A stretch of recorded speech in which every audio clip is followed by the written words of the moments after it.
छोटी सी बहू पार्ट 2। मुंह दिखाए के समय हुई गलती के बाद निशा नहीं चाहती थी कि अब उससे कोई भी गलती हो जिससे सास रमा नाराज हो जाए। लेकिन सच्ची बात तो ये थी कि निशा के अंदर ऐसा कोई गुण भी तो नहीं था जिससे वो अपनी सास का दिल जीत ले। उसने आज तक कभी अपने हाथ से चाय तक बनाकर नहीं पी थी। मेरी तो कमर में दर्द रहने लगा है, इसलिए अब घर की जिम्मेदारियां तेरे ही भरोसे है। अब ये 8 बजे तक सोने से काम नहीं चलेगा। अमित 9 बजे ऑफिस के लिए निकलता है, उसके जाने से पहले उसका टिफिन और नाश्ता तैयार कर देना। रमा के कहने पर अगले दिन निशा सुबह 5 बजे का अलार्म लगाती है, लेकिन आदत न होने के कारण अलार्म बजने पर भी उठ नहीं पाती। जब 6 बजे उसकी आंख खुली तो हड़बड़ी में रसोई में आकर खाना बनाने की तैयारी करने लगती है। अरे बेटा, ये क्या कर रही हो तुम? गाउन पहन कर ही रसोई में आ गई?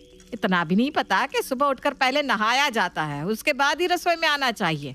नहाना तो दूर की बात, तुमने तो कपड़े भी नहीं बदले। कम से कम ये नाइट गाउन तो बदल कर कमरे से निकलना चाहिए था। सॉरी मम्मी जी, वो मैंने सुबह 5 बजे का अलार्म लगाया था, लेकिन मेरी नींद खुलने में देरी हो गई। लेट हो रहा था ना, तो हड़बड़ाहट में ऐसे ही भागकर रसोई में आ गई। रमा की तिरछी नजरों से बचने के लिए निशा भागते हुए बाथरूम की ओर जाती है और 5 मिनट के अंदर नहाकर कपड़े बदलकर रसोई में आ जाती है। उसके बाद पति के लिए नाश्ता और टिफिन बनाकर रख देती है और अपने कमरे में जाकर सफाई करने लगती है। कुछ देर बाद सास रमा की आवाज उसे सुनाई देती है। निशा बहू, तुमने बस अमित का ही टिफिन बनाकर रख दिया है? सुमित और धीरज भी तो कॉलेज जा रहे हैं ना, उनके लिए टिफिन नाश्ता कुछ नहीं? ऐसे घर चलाओगी तुम? वो मम्मी जी, आपने अमित के लिए बनाने के लिए कहा था ना, तो मैं बस उनके लिए बनाकर वापस अपने कमरे में चली गई। अरे बड़ी अजीब लड़की हो तुम। अभी शादी को 4 दिन नहीं हुए और अभी से भेदभाव करने लगी। तुम्हारे घर में ऐसे ही चलता था क्या? तुम्हारी भाभी सिर्फ तुम्हारे भैया के लिए ही खाना बनाती थी? तुम्हारा और तुम्हारे पापा मम्मी का खाना कोई और बनाता था क्या? ऐसी बात नहीं है मम्मी जी, मैंने जानबूझकर ऐसा नहीं किया। मेरी इंटेंशन नहीं थी ऐसी जैसा आप समझ रही हैं। वो बस मेरे दिमाग में नहीं आया कि मुझे और लोगों के लिए भी नाश्ता बनाना चाहिए। चलो मान लेते हैं, कम से कम अब तो आकर बना दो, वरना सब कॉलेज के लिए लेट हो जाएंगे।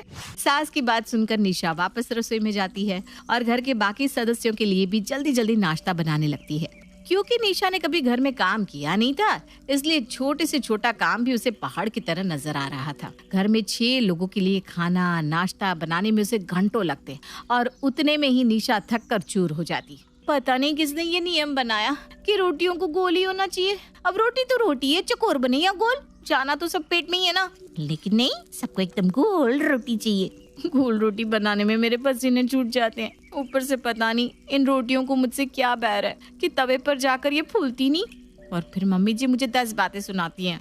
निशा आटा गूंदने लगती तो कभी आटे में पानी ज्यादा हो जाता, तो कभी आटा इतना सख्त हो जाता कि उसकी सख्त रोटियां खाकर सबके मुंह टेढ़े बनते। सब्जी में कितना नमक डालेगा ये सोचने में उसे रोज रिसर्च करनी पड़ती। उस बेचारी को तो सारी दालें पीली ही नजर आती। अब उनमें से कौन सी अरहर है और कौन सी मूंग, ये पता लगाना उसके लिए जी के याद करने से भी मुश्किल काम था। मम्मी मुझे कितना समझाती थी कि मैं थोड़ी घर गृहस्थी का काम सीख लूं, लेकिन पता नहीं मैं कौन सी दुनिया में जी रही थी। मुझे तो हमेशा यही लगता रहा जैसे मेरे मम्मी और भाभी दिन भर घर के काम में पिसती रहती है, मैं कभी भी उनकी जैसी जिंदगी नहीं जीऊंगी। मुझे लगता था सफेद घोड़े पर सवार होकर कोई राजकुमार लेने आएगा और 8-10 दासियां मेरे आगे पीछे घूमेंगी। लेकिन मम्मी ठीक ही कहती है, शादीशुदा जिंदगी की सच्चाई कुछ और ही होती है। मैंने मम्मी को कभी 1 कप चाय भी बनाकर नहीं पिलाई और यहाँ ससुराल में सुबह से लेकर रात तक काम करने के बाद भी ना कोई मेरे काम से खुश होता है, ना कभी मेरी पीठ थपथपाता है। एक मेरे पापा थे जो मेरे हाथ से 1 गिलास पानी पीकर भी खुश हो जाते थे। अगले दिन, निशा बेटा, तुम्हारी दादी जी की तबीयत ठीक नहीं चल रही है और रिंकी के यहाँ उसके देवर की शादी है। अब हमारे यहाँ से किसी को तो पहुँचना ही पड़ेगा।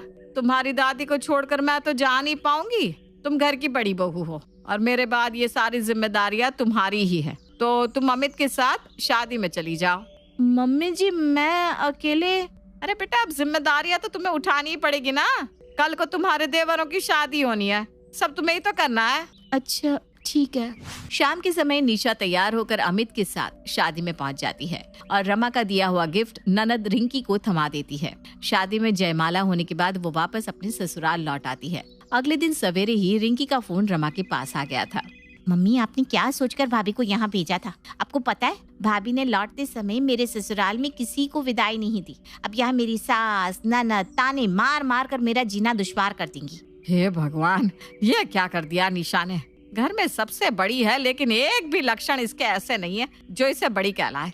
मैं तो जो भी जिम्मेदारी उसे सौंपूं ऐसा पानी सा फेर देती है। क्या बताऊं तुझे, सोचा था बहू आ रही है, अब जिम्मेदारियां उसे सौंप कर थोड़े दिन भजन कीर्तन करूंगी, 4 धाम यात्रा करूंगी। लेकिन निशा तो कोई भी काम सही से करना जानती ही नहीं।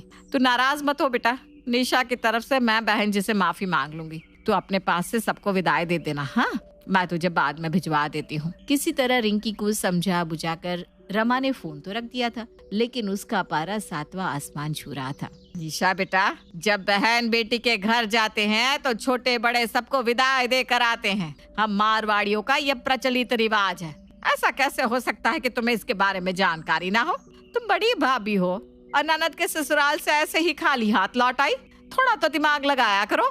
सास की बात सुनकर निशा के हाथ पैर फूलने लगे थे, क्योंकि वो तो जहाँ 4 रिश्तेदार जमा होते हैं वहाँ से 10 कदम दूर रहा करती थी।